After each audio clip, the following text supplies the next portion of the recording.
This is why it is important to know your own team and to control your own narrative, and why people, broadly, shouldn't really care about what people say about Liverpool's title win, though they should acknowledge the context, because there is some important context in there. A cream bit, the best bit. Hence why Liverpool is such a good team. This is a great stat for you. Liverpool have 79 points after 33 games. That's right now, okay? Apparently, Liverpool are lucky that City and Arsenal have fallen off. It's an interesting one. Last season, after 33 games, Arsenal had 74 points. The season before, 75 points. City had 76 points after 33 games last season. The season before, they had 79. This season, we've outstripped Manchester United for points, and if we'd stopped scoring goals after the Spurs game, I think, and just lost all the other games after that, we'd still have one more point than Manchester United, I believe. Also, rendering us safe in the Premier League. Liverpool have been an exceptional side, and the stats not only say it, we don't need stats to back us up. We know why the side is exceptional. They're about to win the Premier League. And context, my friends, is extremely important. Why?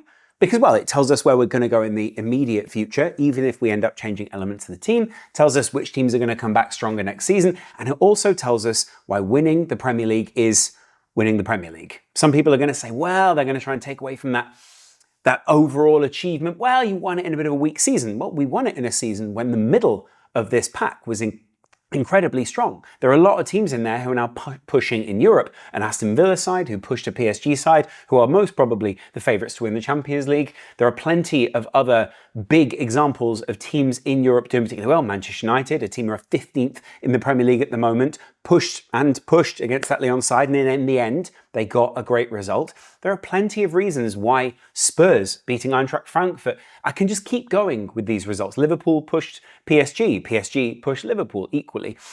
But there is a reason why many sides are dropping off this season. And it's because, first of all, some of them just can't keep up. Some of them cannot keep up with the pace of an evolution of the Premier League at the moment. Sides who are coming up, they just cannot keep up. Because there is such a big gap now between just Championship football, which is still a very high level, and Premier League football, which is an extremely high level. The frustrating aspect of this is that people will use middle of the pack being very good and the lack of a peak and the lack of an extreme trough at the other end as some sort of stick to beat this Liverpool side with. As some sort of, well, you know, could they have been better? Maybe if Arsenal had pushed them. Arsenal haven't even had this points total over the last few seasons. They haven't even reached this number of points in any of those seasons that they've been pushing Man City. That says it all. Equally, I admit, maybe if there was a bit more pressure on Liverpool, there would have been a bit more of a nervous element or a bit more of a nervous approach to the way that the team was playing. And maybe they would have dropped points on the back of that. But we will never know, because the point is, you can't keep saying, like that tweet said at the beginning of the international break, if Arsenal had won all their games between the time when they came back from the last international break and now, they will be 1 point ahead of Liverpool. Well, they didn't win all those points, did they? And again, not a dig at Arsenal, but you have to deal with the reality of the situation, not just well, if Liverpool had done X and done Y, and people act as if Liverpool also equally weren't coming up with their own issues along the way. 3 of the biggest players in Liverpool's history, literally not signing contracts. 2 of them have now signed contracts late on in the season, so close to the time that Liverpool have won the Premier League that relatively it's irrelevant to the rest of the title race. By the way, I'd imagine that most people knew that those 2 players were trying to stay and that Trent was in this transitional phase and whatever. But that still is an element of, I guess, jeopardy that we just can't account for, or you don't know how it impacts the side. Equally, and I think we should weight this pretty heavily here, Liverpool were coming off the back of a season where they just narrowly missed out on a previous Premier League title with arguably their greatest manager of the modern era. Something in that is very important. People were expecting a big dip because they thought that Jurgen Klopp was the only glue that held this side together. They thought that the Institute of Liverpool would be much weaker without him. And broadly, there are some elements of it where you think, okay, maybe we are, maybe there is a soft underbelly there. I think a result against PSG might have been different in the Champions League if it was Jurgen Klopp.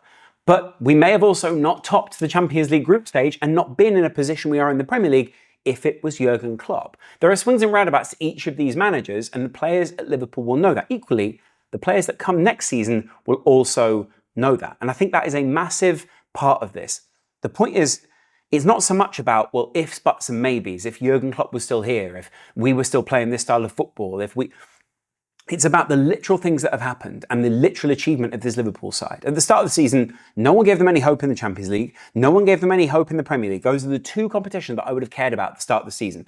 A win in the FA Cup would have been a nice icing on the cake to Arne Slot's first season. Same goes in the League Cup, shall we say. But it wouldn't have satisfied me. It wouldn't have made me think, okay, this is going somewhere. Maybe it would have made me think, okay, we got the potential, but it wouldn't have given me the same assuredness that I feel now looking at the way that Arne Slot has played with this essentially Jurgen Klopp team.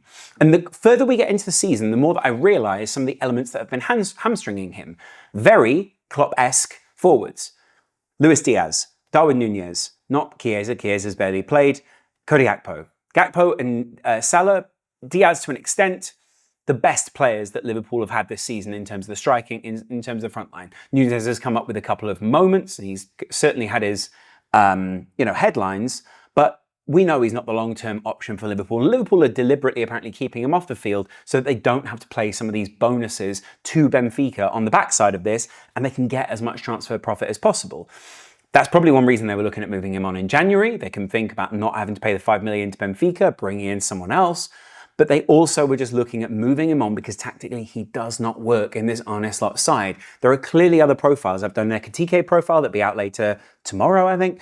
And there are other players who will just fit this side better than Darwin Nunez. Possibly even better than Diaz and possibly even better than Diogo Jota, a player who's broadly been injured this season and not been able to contribute all that much, at least in terms of being on the pitch for Liverpool. When he has been on the pitch, by the way, I think he's been great. Even though he's admitted there has been a dip, I still think that Jota plays an important part tactically for Liverpool because he's very good with his directness, with his carrying, with his combination play. All of those things are very highly valued in an Arne Slot system. So, don't get me wrong, this isn't a criticism. But I think what we've shown is Liverpool, first of all, are capable of winning a Premier League title, are capable of pushing other sides. You could make the argument that because Arsenal and City haven't been as good, it's not maybe pushed Liverpool when they've played them, and therefore we haven't had those hairy moments. If we'd lost or drawn to Arsenal or City, would we be 2 points closer to them? Or we'd just be equal amount of points because we'd drawn to them? There have been a couple of sides who I think we've slightly been ahead of the curve of. I think PSG are doing a similar thing in the Champions League right now, where it's kind of like, oh, look, we're really, really good. I think what you are is ahead of the tactical curve, and that makes your team look really fresh. You've been able to train and coach those players into the positions that are slightly ahead of where other teams are, slightly ahead of their comfort zones, and so you're able to outthink them, is the way it appears, and almost like a magic trip type level, to make you that much better of a team. Equally, Mo Salah has had an absolutely fantastic season. Mo Salah has had the all-time Mo Salah season, and weirdly, he's not even looked like he's had the all-time Mo Salah season. He's actually looked like he's very much performed within himself. There have been moments where you've sort of been thinking, well, if this guy was even better, which weirdly seems possible, what was it that he really could be doing to blow Thierry Henry's record out the water, to blow other people's records out the water in terms of scoring, in terms of assisting, in terms of all those things? And equally, we thought that it would be transitional under Slot, and that's broadly the point here. You have to take your own narratives as Liverpool fans. You cannot just go, well, everyone else says that we've been lucky, so we've just been lucky. Equally, listen to opposition, right? Listen to the feedback they're giving you. Going into next season, when it's all equal on 0-0-0-0, can we say that Liverpool are title favourites? Well, that will depend very much on the summer. But if the squad stayed broadly the same right now, I think Liverpool will be equal with Man City and Arsenal. Well, probably even ahead of Man City right now, but equal with Arsenal in terms of what it is that we're competing for. Cool, right? I'd be more than happy with that. No side would probably, if they want the accolades and those kind of things, to go into a Premier League season, such outright favourites that people think, well, what's the point in competing? First of all, Man City have kind of done that over the last few years, and it has kind of quietened down quite a few people who are probably building and thinking, well, if we win the Premier League title in this period, we can, push on to get better and better and better. I think a lot of people have been waiting for Pep Guardiola to leave, for Man City's dominance to end, for another side to come in and break up some of that hegemony that Man City have had. And Liverpool have really been one of the only, well, they've been the only side that's actually broken it. Arsenal are the other team that have broadly performed in that way and at least tried to push Man City down the years. Man City have been a behemoth, they've been a juggernaut, and I think they will become that again next season, either under Pep or under another manager. But the main point, especially with Man City this year, is that they've basically shown that they've come to the end of a life cycle, but they've also come to the end of Pep's tether. And Liverpool being good, Arsenal being good, let's talk about Liverpool first, has broken other teams. I think Arsenal have stopped performing in the Premier League because they've seen the outright lead of Liverpool, because Liverpool have made such a bold statement in the Premier League, it's pushed other teams like Arsenal down because they couldn't keep up with that 3 seasons in a row. It feels fair enough. This is a cumulative thing. Liverpool haven't won the league for 2 previous seasons. Come in and you're going to look a little bit fresher. Doesn't mean that Jurgen Klopp didn't push to our maximum, but it meant that we were building towards this moment. Premier Leagues, because they stop and start, people think, well, they'll just be fit and ready to go. Cumulatively, over 3 seasons, the amount of things you have to ingest in your body, the amount of time that you have to spend recovering, the actual recovery process, any of these kind of things, all take their toll over time. People get more tired. The aging process happens. There are plenty of different aspects that aren't just one-dimensional. It's not just like, well, you start a new season, you're 100% fit. Arsenal are now suffering from that. Liverpool may well suffer from that next season or possibly the season after.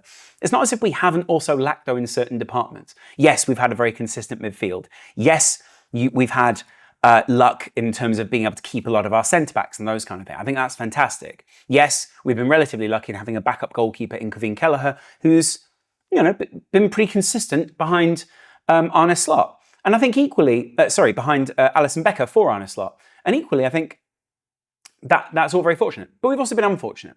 Trent has had sporadic injuries. Andy Robertson has not fallen off a cliff, but has declined to a degree that people have looked to exploit. And it's had to call the best out of Virgil van Dijk and Ibrahima Konate. Gravenberch has stepped up. McAllister has certainly stepped up. There's an argument for McAllister being our best midfielder this season, at least growing into the role. Maybe Gravenberch is the most consistent, but McAllister to be the best of those, the best peak, and also just the best overall in terms of all those games. Szoboszlai, brilliant, not always available. Szoboszlai, brilliant, rotated because of the tactics of the team. Doesn't mean he's not the best player. It just means that Arne Slot needs to rotate things, and that then has an impact on whether you can have the biggest impact on a game. If you're being asked to exhaust yourself in every one of these games, you likely can't be the best player in that game because you're exhausting yourself for the team. That's fine. If you've got someone who's selfless, you've got someone who's, a Szoboszlai type character who buys into these kind of things, fantastic. But if not, we probably wouldn't have done that. And we probably would have struggled in those areas because we would have had someone who couldn't have done that. And equally, he's had to do that because there aren't strikers immediately ahead of him all the time who are 100% capable of what it is that Liverpool want them to do. Again, fair enough. But let's not act as if Liverpool haven't had challenges. And if the Premier League in itself, winning the Premier League in itself, is not a challenge. There are real challenges. There are very real shapes that Liverpool have had to put themselves into in order to win this Premier League. And what I mean by that is, Liverpool have had to grind out wins. They've had to show grit, determination, all the things you need to win a Premier League title. That's not unusual during a Premier League title winning season. But why not give them credit for that? Why not give them credit for the fact that if you compare them to any other season, a lot of people say other seasons were stronger and that's why they were dropping points in those times. Liverpool are strong. Liverpool are showing that depth and that strength and all the things you would want them to show. Not only does that bode well for us in the future, but it also speaks well about the past. And if we're going to speak about this season, don't speak about it in isolation. Speak about Klopp building this team, speak about Edwards and all those other guys signing great players, but Klopp in his time when he was in charge of transfers, making broadly very good transfer decisions and setting up Liverpool to be able to capitalise in this era when City dropped off and Arsenal did as well. That's part of long-term competitions between the big boys. It's why we don't look at Leicester this season and go, boy, they could be shooing for the title because they're one of those names. It's because that's hard to do. It's because that's a big challenge. It's to go season on season on season, challenging, and even just playing a high level of football. People talk about the fairy tale of Leicester. They don't talk about how other teams dropped off. People talk about how brilliant Manchester United were and were favourites consistently, season in, season out. They don't talk about how that was a poor Premier League season or whatever you want to say. And yeah, I'm sure Richard Keys has got his idea of what the structure, the narrative will be of a Premier League. But complaining about the tools that you have to tell a story, which is still a compelling, brilliant story with an ensemble cast, is just the sign of a poor storyteller and not the sign of a bad story. As the MCU will know, as the DCU will know, as many people who enjoy films and TV shows and all those things, the script is as important as where the cameras are pointed, all those kind of things. The way the actor, Or I can name anything else in the production, and you can speak about the equality of all those things. But that's kind of my point here. There are many people who are lazy storytellers out there who will tell you that this is not a good Premier League title to win. But anyone who's a good storyteller will tell you that this Premier League title is not just this season. It is a cumulative level of excellence at this club which has won that. And that harks back to Shankly passing on to Paisley, which is a similar feeling now for Arne Slot and Jurgen Klopp. Institutions living on and on and on. And Liverpool creating good, solid relationships with the people that really care about them, the fans. And that's why Virgil van Dijk signing his new contract, kissing his badge, Salah celebrating with the fans, doing iconic things, just Trent coming towards the corner. All these big memories are going to be things that you will hold for you for the rest of your life. Don't forget how important that is. Slightly different, obviously, today is a little video. Hope you guys enjoyed it. Hope you kind of, I particularly care about narrative on this channel. I'm bored of being told that we can or can't say certain things, we do or don't say certain things. There's loads of people on Twitter who've got this idea that if I list these stats, then, I'm making a point and I've just won. It's kind of similar to like the does God exist argument. If you believe, he exists to you. If he doesn't, does it really matter? Those people should be able to get along broadly with my point, but actually, my point would be especially about the Premier League. You not enjoying the season, you thinking that Manchester United being bad is a sign of Liverpool not being good, it's just you not being able to tell a story. Enjoy that, because I'm enjoying my own story. But if you're not enjoying yours, you're the loser in this. And that's kind of part of being that, being a sore loser. Believe me, I've been there before. It's not a fun role. And maybe that's what you are right now, if you can't understand where we're coming from. Chat guys in a little while. Much love. Enjoy the Discord, enjoy the super thanks, and enjoy the Patreon down there. And I'll chat to you in a while. Much love.